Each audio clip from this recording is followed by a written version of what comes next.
Olá a todos, eu sou Carlos Vaz e nessa sessão, ou nesse primeiro módulo, nesse módulo introdutório, iremos tratar de conceitos básicos de finanças públicas, dívida pública. Na verdade, temos que entender primeiro o que são finanças públicas, né? E para chegarmos à dívida pública, porque, na verdade, a dívida do Estado, né?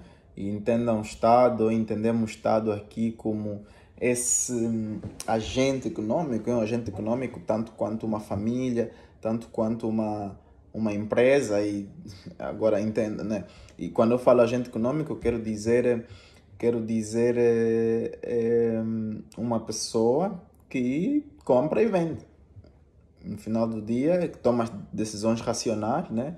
Quando se diz agente econômico, é uma pessoa que compra e vende e toma decisões racionais, né? Está preocupada com o seu bem-estar, maximiza o seu bem-estar, ou toma decisões para melhorar o seu bem-estar. Quer decisões de compra, quer decisões de venda. Então, o Estado não é diferente disso.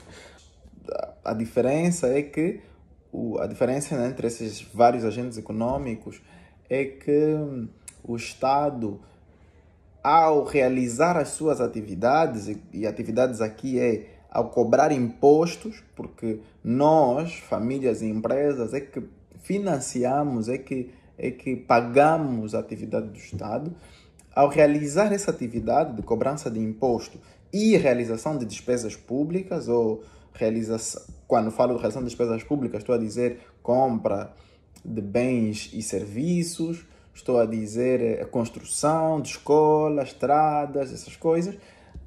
Quando o Estado realiza isso, afeta todos nós, afeta as famílias, afeta as empresas, afeta-nos a todos. Então, por isso é que as finanças públicas nos interessam, por isso é que as finanças públicas nos deveriam interessar, porque a atividade do Estado afeta todo mundo. Vamos lá ver um exemplo.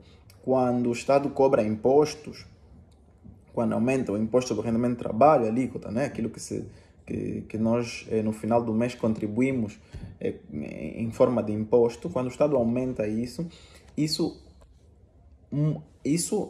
afeta o meu rendimento no final do mês, né? Se o Estado agora requer uma maior porção do meu rendimento, no final do mês eu terei menos rendimento e isso afeta a minha vida. E eu posso reagir de várias formas. Eu posso reagir deixando de trabalhar, indo para o informal, por exemplo, trabalhar no formal, indo para o informal. Eu posso reduzir o número de horas de trabalho, ou eu posso aumentar o número de horas de trabalho. Dizer, pá, agora que o governo, e aqui eu vou usar governo e Estado, né, como se fossem sinônimos, há aí diferenças, mas eu posso usar como se fossem sinônimos, entendam isso como se fossem sinônimos. Quando o Estado decide aumentar os impostos, aí eu posso dizer, olha, não, vou trabalhar mais, okay, para poder aumentar o meu rendimento bruto e reduzir o impacto do aumento dos impostos. Então, são essas reações que podem ocorrer e é dessa forma que a atividade do Estado pode afetar a minha vida como agente econômico, pode afetar a vida de uma família, de uma empresa. Então, por isso é que isso nos interessa a todos. Ou de outra maneira, né? Não são só os impostos, as despesas públicas, né? Quando o Estado realiza despesas públicas, construindo estradas, pontes, hospitais, iluminação pública, tudo isso tem um efeito sobre, por exemplo, o número de horas que eu fico no trânsito, né? Se tiver estradas bem feitas, bem construídas, o número de horas que eu fico no trânsito reduz, e se não tiverem estradas, o número de horas sobe. Ou até afeta o meu lazer, não é? Por exemplo, se eu quiser fazer turismo hoje, vai depender de onde o governo, de onde o Estado foi capaz de colocar estradas e onde não foi. Então, toda a atividade do Estado afeta as nossas decisões, afeta as nossas vidas. E pronto, e voltando aqui na questão do Estado ser esse super ser, super agente, ele tem um orçamento como você tem lá em sua casa, de certeza, que é no final do mês, você sabe quanto é que vai ganhar de salário, da tua atividade empresarial. Você já sabe, olha, eu vou ganhar X da minha atividade empresarial e vou gastar com isso e aquilo. O Estado faz isso anualmente, não faz mensalmente, faz isso anualmente. E isso nós chamamos de orçamento geral do Estado em Angola, mas orçamento de Estado no geral. E no orçamento do Estado, no orçamento geral do Estado, o governo escolhe ou prevê, né, porque é previsão, ele está em 31 de dezembro de 2019 a aprovar o orçamento que vai vigorar em 2020, no ano seguinte. Então é uma previsão, o Estado faz uma previsão das receitas que irá arrecadar e das despesas que irá realizar e como, em que ele irá realizar. Então,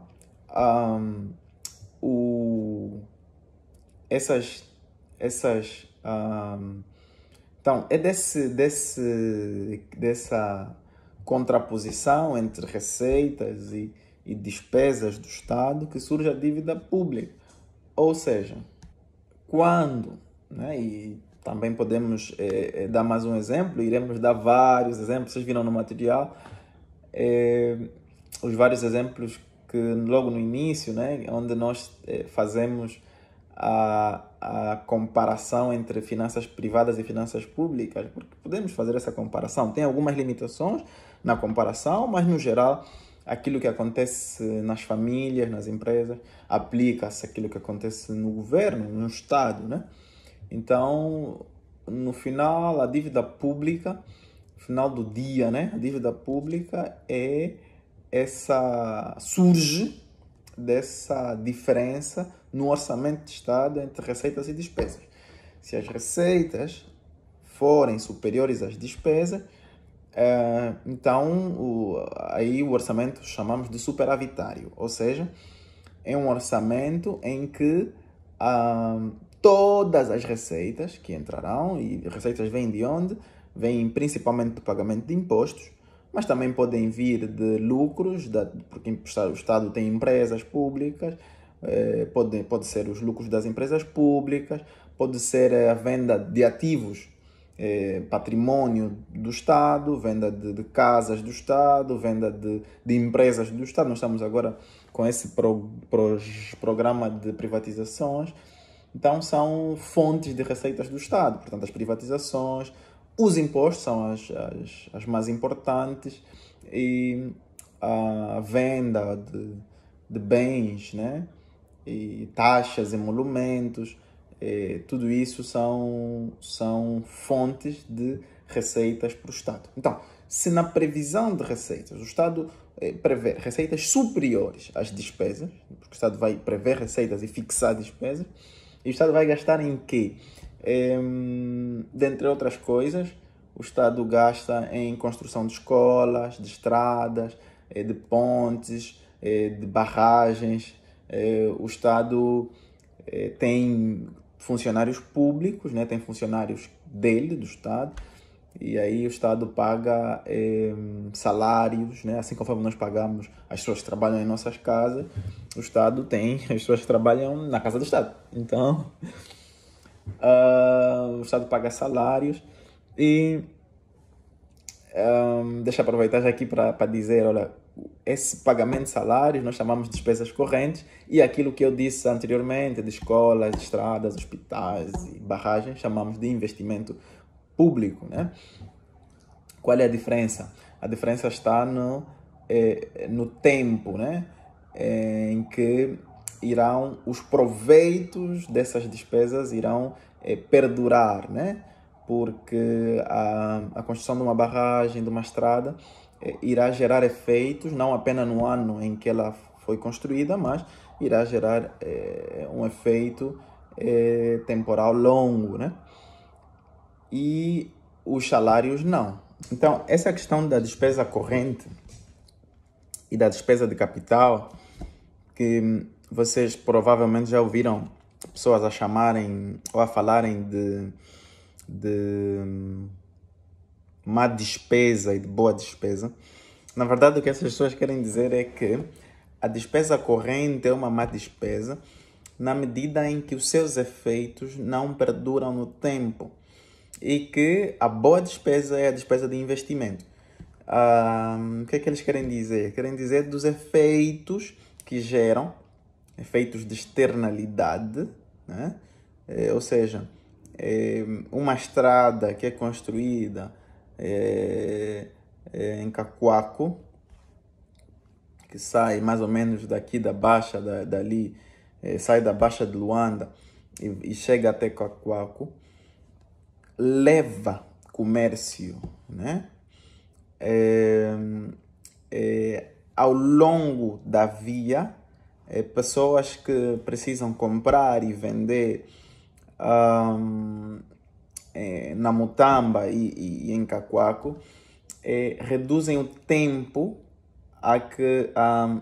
que utilizavam para sair de uma zona para outra. E digo Cacoaco, Mutamba, podia dizer Luanda, Malange, podia dizer Huila, Lubango, podia dizer Benguela, Huila, né? Ou Ambo, quando cubano. Então, gera retornos que vão muito além daqueles que são os salários, porque os salários, os beneficiados estão ali, é o trabalhador da função pública e é a sua família mais direta, né? Mas a construção de uma estrada não, beneficia a todos e por muito tempo. Por isso é que chamamos de boa despesa. Por que eu estou a falar disso? Porque, como eu disse, a dívida pública, né, surge dessa que nós chamamos, eu estava a falar de superávit, né, quando as receitas são superiores às despesas. Mas a dívida pública não surge quando nós temos superávites orçamentais. Por quê? Porque quando temos superávites orçamentais, quer simplesmente dizer que temos poupança. Quer dizer o seguinte, que o nosso salário, se formos trabalhadores, ou os nossos rendimentos são superiores às nossas despesas. Aí nós temos poupança. A dívida surge quando as despesas são superiores às receitas. Quando o que o Estado gasta em salários, em investimento público, e o que arrecada, né, é superior àquilo que arrecada em impostos e taxas e outras fontes de receitas, que nós chamamos de fontes de receitas fiscais ou ordinárias, né? Porque o Estado pode fazer aplicações financeiras ou o Estado pode arrecadar receitas por empréstimo. E ali é que está a origem da dívida. Portanto, quanto maior for o déficit do orçamento, ou seja, quanto mais alta forem as despesas relativamente às receitas, maior será a necessidade do governo, do Estado, recorrer à dívida pública para cobrir essa diferença. É como se numa família nós tivéssemos o nosso salário não fosse suficiente para pagar todas as despesas. Mas vamos fazer? Ao vizinho, recorrer ao vizinho, ao amigo, ou ao banco, né? Para pedir um crédito, né? Para pedir um empréstimo para poder cobrir as nossas despesas. Eu costumo dizer que a dívida só tem um problema. E o problema da dívida é que temos de pagar, temos de devolver, aquilo não é nosso. Então, vai chegar o dia em que temos de devolver aquilo que pedimos emprestado. E com juros, né? Uma coisa aqui já cá entre nós, a dívida, só é crédito se a dívida paga juros, né? Não existe isso porque senão é doação. Embora possamos também falar de conceitos em que nós recebemos apenas o capital, recebemos o dinheiro, né? Mas devolvemos o dinheiro que recebemos sem pagar juros. Mas isso não é comum, né? Pelo menos entre estados, não. Né? O que pode acontecer são empréstimos concessionais, né? Chamamos de dívida concessional, que paga juros, mas paga juros muito baixos, não paga os juros altos do mercado. A dívida surge do déficit orçamental, né? É quando as despesas são superiores às receitas que os governos têm de recorrer, que o Estado tem de recorrer a empréstimos para poder cobrir, para poder fazer face à dívida. Por quê? Do tipo, vocês podem provavelmente estar a se perguntar, então, mas por que o Estado não faz como a família faz, por exemplo? Deixa simplesmente, já que esse ano as receitas serão mais baixas, por que ele não deixa simplesmente de realizar uma despesa aqui e ali e assim não tenha de recorrer à dívida? Porque o Estado tem compromissos que vão além daqueles que têm as famílias ou têm os indivíduos. Por exemplo, o Estado não pode deixar, o Estado tem umas responsabilidades que nós chamamos funções do Estado, né? O Estado tem 3 funções essenciais. A primeira função é garantir que existem bens e serviços públicos. Ou seja, o Estado tem de garantir iluminação pública, o Estado tem de garantir que os tribunais funcionam, o Estado tem de garantir que os hospitais funcionam, os hospitais públicos, o Estado tem de garantir que há estradas para a mobilidade das pessoas. E são coisas, muitas vezes, inadiáveis, né? O Estado tem mesmo, por isso é que todos os governos do mundo têm dívida, uns mais do que outros, mas todos têm dívidas. O Estado tem de garantir a redistribuição de rendimento, uma das funções do Estado, ou seja, o Estado é uma espécie de Robin dos Bosques, não sei se vocês viram o filme, que tira dos ricos e dá aos pobres. Tira através dos impostos, por isso é que os impostos são progressivos, ou seja, aqueles que ganham mais acabam pagando mais, né, uma taxa maior, e depois os que ganham menos pagam uma taxa menor e ainda recebem subsídios, ainda beneficiam de subsídios. É uma forma de garantir a redistribuição de rendimento, tirar rendimento daqueles que são ricos, né, dos ricos. São os governos que tiram dos pobres e dão aos ricos, mas não. A ideia das finanças públicas e a ideia das funções do Estado é essa, é a redistribuição do rendimento, tirar dos que têm mais e dar aos que têm menos, tirar de um determinado grupo e dar a outro grupo. Isso faz-se, né, a retirada através de impostos e a redistribuição faz-se via transferências ou subsídios, né? Quando nós vemos subsídios aos combustíveis, por exemplo, é uma forma de redistribuição de rendimento, mas existem outras, como os subsídios de desemprego, que são os clássicos de desemprego.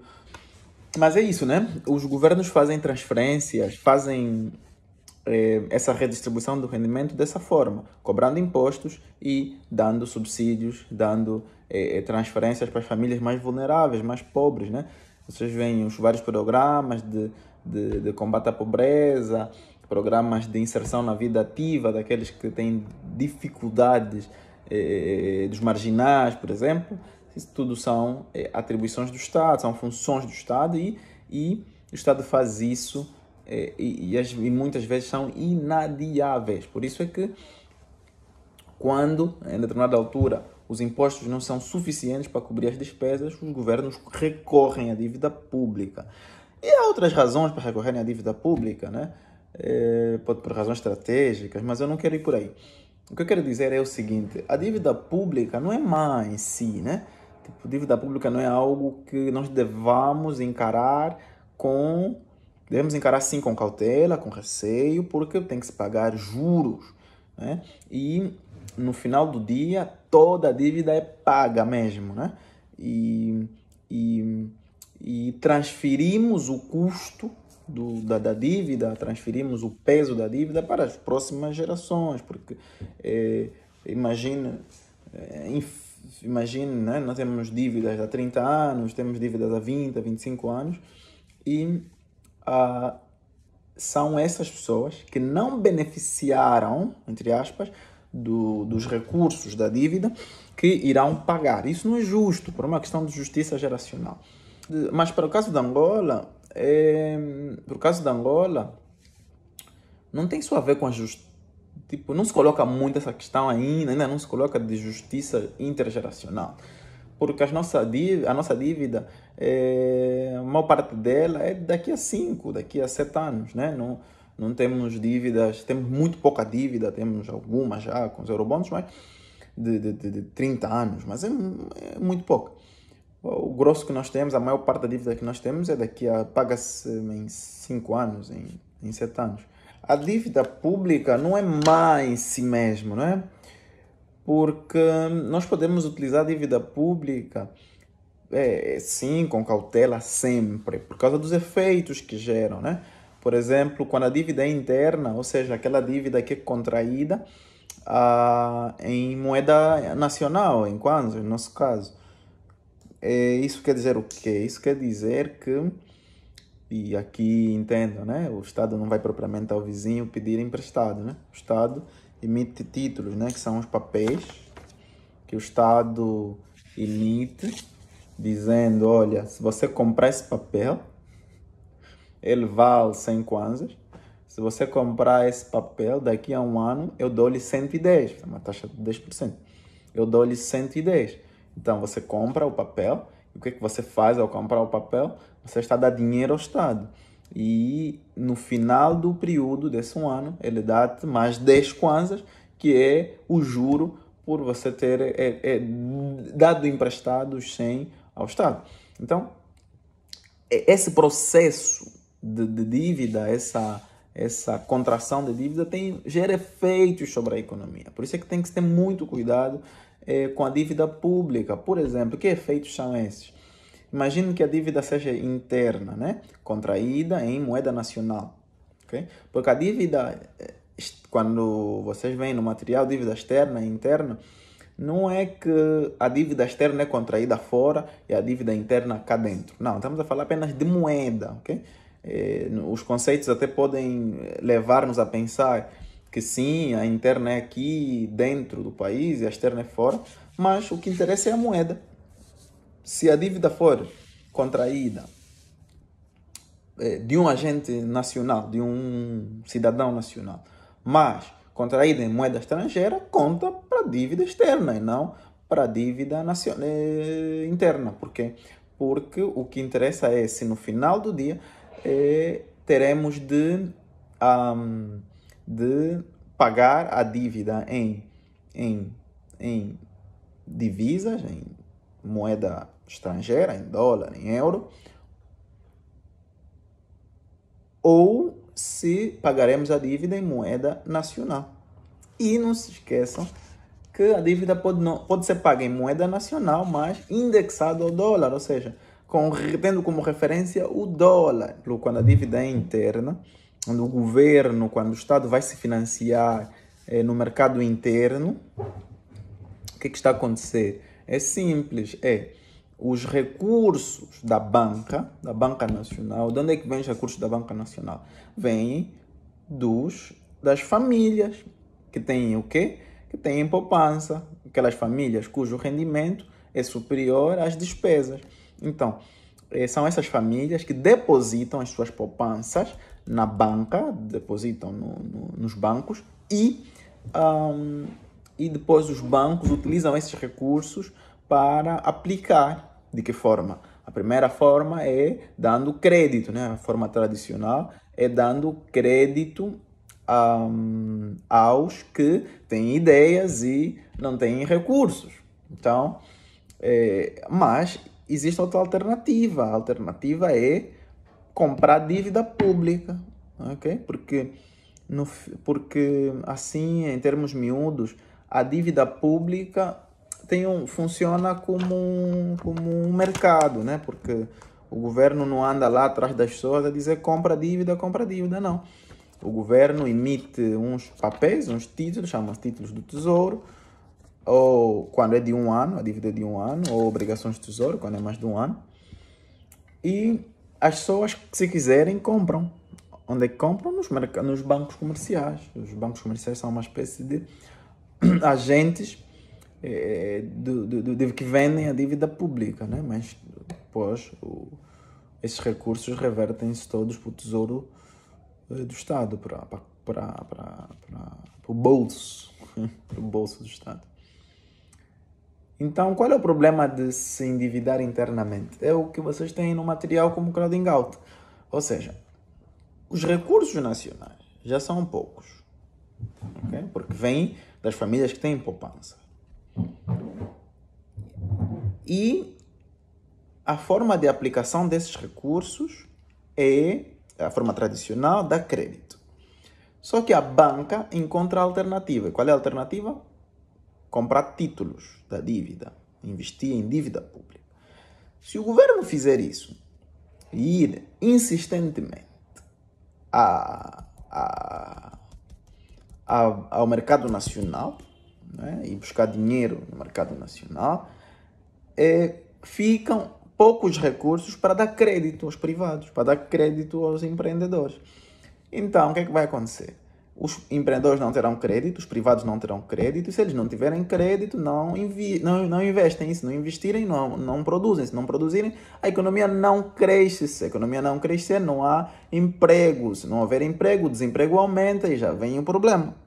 Okay? Então, esse é um problema de se endividar internamente. Qual é o problema de se endividar externamente? É que o Estado não recebe os impostos em dólares ou em euros. O Estado recebe os impostos em kwanzas. Nós somos um Estado especial, né? Porque recebemos alguns impostos em dólares, principalmente das empresas que trabalham no setor petrolífero. Okay? Mas no geral não, recebemos em kwanzas. Então o que é que o Estado tem que fazer depois? Comprar dólares para poder pagar a dívida externa. Então, qual é o problema? É utilizar recursos que deviam ser utilizados para outras coisas, essas divisas, essa poupança em moeda externa devia ser utilizada para outra coisa, acaba sendo utilizada para pagar dívida, né? Então, eu ia dizendo que a dívida não é má em si mesma, né? O que irá determinar se a dívida é má ou não é a forma como ela é aplicada, né?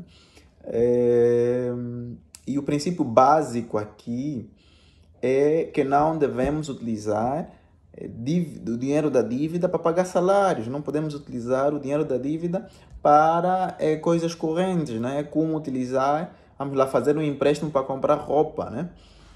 Por quê? Porque o sábio, o ideal é que peçamos emprestado para abrir um negócio, para promover uma atividade que nos irá gerar rendimento. E é desse rendimento que nós iremos tirar, que criaremos condições para devolver aquilo que pedimos emprestado. E o mesmo se aplica no governo. O governo, ao pedir a dívida, ao contrair dívida, deve utilizar esses recursos para estimular o crescimento econômico. Estamos a dizer o quê? Mais uma vez, voltamos àquilo da boa despesa e da má despesa. Quando a dívida é utilizada para boa despesa, ou seja, para investir em estrada, em pontes, para melhorar o tráfego, né? Em estradas e pontes, em educação, em saúde, o que é que vai acontecer? Isso irá estimular a criação de novos negócios e irá, no final do dia, aumentar o emprego e irá aumentar as receitas do Estado, né? Irá estimular o crescimento, a economia irá crescer, o Estado terá mais receitas. Então, ali nós estamos a utilizar muito bem os recursos provenientes da dívida. Eu não sei se ficou claro aquela questão da dívida externa e da dívida interna, que é simplesmente, o que eu queria dizer simplesmente era que a dívida interna é contraída em moeda nacional, por residentes ou não, e a dívida externa contraída em moeda estrangeira, por residentes ou não. Ok? Então, mas na dívida externa, nós incluímos também a dívida dos privados, ok? Chamamos dívida pública, inclui a dívida dos privados, né? Aqui em Angola nós não falamos muito disso porque a dívida externa, privada, quase que nós nem temos registro disso, mas também é ínfima, é negligenciável, é muito pequena. Mas depois tem a dívida oficial, aí a dívida chamamos também, vocês irão encontrar como dívida governamental, dívida externa governamental. Aí tem umas nuances, que são essa dívida pública, né? Não quero entrar nessa diferença entre dívida governamental e não governamental, se calhar entraria para dizer o seguinte: quando vocês ouvirem a falarem, quando vocês ouvirem alguém a dizer que dívida pública é diferente de dívida governamental, o que ele está a dizer é o seguinte: da dívida pública, retiramos a dívida das empresas públicas e, ah, e deixamos apenas a dívida da administração pública. Essa dívida da administração pública é que chamamos de dívida governamental. Okay? Fechei parênteses, ok? Não é propriamente muito importante, mas provavelmente durante o curso vocês poderão ouvir expressões, esse tipo de abordagens. É mais ou menos isso que as pessoas querem dizer. Que da dívida pública tiramos a dívida das empresas públicas e deixamos apenas a dívida da administração pública, do governo. Okay? Isso é bom ou mau? Eu, por acaso, discuto, tenho uma nota sobre isso lá no material, deem uma vista de olhos e já saberão. E, olha, leiam também nós mandamos alguns links, né? Mandamos alguns links com materiais, tem lá a estratégia da dívida do nosso governo, do governo de Angola, de médio prazo, 2019-2021. Deem uma vista de olhos e irão ver essa diferença entre dívida pública e dívida governamental. O que é pública, incluindo a Sonangol e a TAG, e o que é a dívida apenas governamental. Está lá nesse material.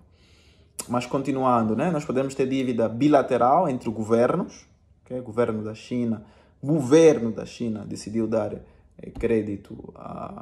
decidiu dar empréstimos ao governo angolano, ou podemos ter dívida multilateral, que são dessas instituições, FMI, Banco Mundial, Banco Africano de Desenvolvimento, que recebem, na verdade, essas instituições não produzem nada, né? Essas instituições recebem cotas, né? Cotizações, recebem cotas de todos os países, porque têm mandados, né, internacionais de todos os países. O FMI é uma espécie de garante da estabilidade financeira mundial, e o Banco Mundial é uma espécie de agente de desenvolvimento, né? Preocupa-se com questões de pobreza, com questões de desigualdade na distribuição do rendimento, com questões de desenvolvimento no geral. Okay? Então recebem cotas, recebem financiamento desses países todos do mundo, boa parte deles, nem todos, mas os seus membros, diríamos, recebem para poder financiar os governos em crise, para manter a estabilidade do sistema financeiro internacional. Então, essas instituições, FMI, Banco Mundial, instituições multilaterais, financiam também os governos, e aí chamamos dívida pública multilateral, ok? Feita essa parte, eu estava a dizer que a dívida pode ser boa quando é bem utilizada, ok? Quando se utiliza para estimular o crescimento econômico, mas quando se utiliza a dívida pública para pagar salários, isso é muito mal. Por quê? Porque, na verdade, quando a dívida é muito alta, nós acabamos por não realizar as despesas necessárias, né, que tem a ver com as funções. Lembram-se que eu vos falei das funções de produzir bens e serviços, chamamos de funções alocativas, de funções de redistribuição de rendimento, a função de estabilidade ou estabilizadora, que é o quê? Que é a obrigação que o governo tem de manter o mercado, de manter a economia estável. De que forma? Quais indicadores que são utilizados para saber se a economia está estável ou não? A inflação baixa é um indicador, crescimento econômico é outro, há quem use desemprego baixo, okay? E há quem também use estabilidade cambial. Mas os três principais são esses, que são crescimento econômico, inflação e desemprego. Se o desemprego for baixo, inflação baixa e crescimento alto, então essa é a função do governo, garantir isso. E o governo pode, na verdade, comprometer a realização desta função, o cumprimento desta função, se utilizar mal os recursos provenientes da dívida pública, porque ele fica extremamente endividado e na altura em que precisa de recursos para estimular o crescimento econômico, o governo não tem, não pode, né, ficar atado, porque quem já está endividado não se consegue mais endividar, ou se consegue, mas com muitas dificuldades e com um custo mais alto. Então, dívida pública pode ser má por isso, porque condiciona o governo, né? Condiciona o Estado a pedir mais crédito. E também pode ser má, né? Tem essa parte do condicionamento, mas tem a parte do extravio, diria, não diria extravio, mas diria da transferência de recursos, né? É a parte da transferência de recursos, quando, por exemplo, no nosso orçamento atual, nós temos que do orçamento, 55,6% do orçamento é para pagar dívida. Ou seja, mais de metade do orçamento, nesse momento, é para pagar dívida. Por quê? Porque, vocês têm lá também no material, em 2013, mais ou menos, a nossa dívida, a dívida da Angola, era a volta de 35% do PIB, né? Ou seja, se o nosso PIB, se o nosso rendimento, pensem dessa maneira, podemos pensar dessa maneira, se o nosso rendimento for de 100, a nossa dívida é 35, então 35%, ou seja, a nossa dívida representa 35% do nosso rendimento. Era o caso da Angola em 2013, 2012, 2013. Só que hoje, 2020, 2019, no ano passado foi 91% e em 2020 prevê-se no ano passado foi 111 já. Prevê-se que se atinja 123% do PIB agora em 2020. Isso quer dizer o quê? Quer dizer que nós estamos endividados até a cabeça já, né? Já está aqui já até a cabeça, já não é mais até o pescoço, porque já passou os 100%. Isso quer dizer o quê? Quer dizer que se tivéssemos que pegar um ano do nosso rendimento todo da Angola, vamos lá, tudo que se produziu em Angola em um ano para pagar a dívida não chegaria. Okay? Isso quer dizer 123%, está acima dos 100%. E por que isso não vai acontecer? Ainda bem, porque não se cobra a dívida toda em um ano, né? A dívida tem dívida há 30 anos, tem dívida há 20 anos, tem dívida há 15, tem dívida há 5, tem dívida que é para amanhã, tem dívida que é para depois da manhã. Então, esse é o problema da dívida, é que ou esse é um dos problemas, acaba, ao invés de utilizarmos os recursos nesse momento de extrema pobreza, nesse momento de crise, ao invés de utilizarmos os recursos para fomentar o crescimento econômico e para reduzir a pobreza e para reduzir as desigualdades na distribuição do rendimento, acabamos utilizando os recursos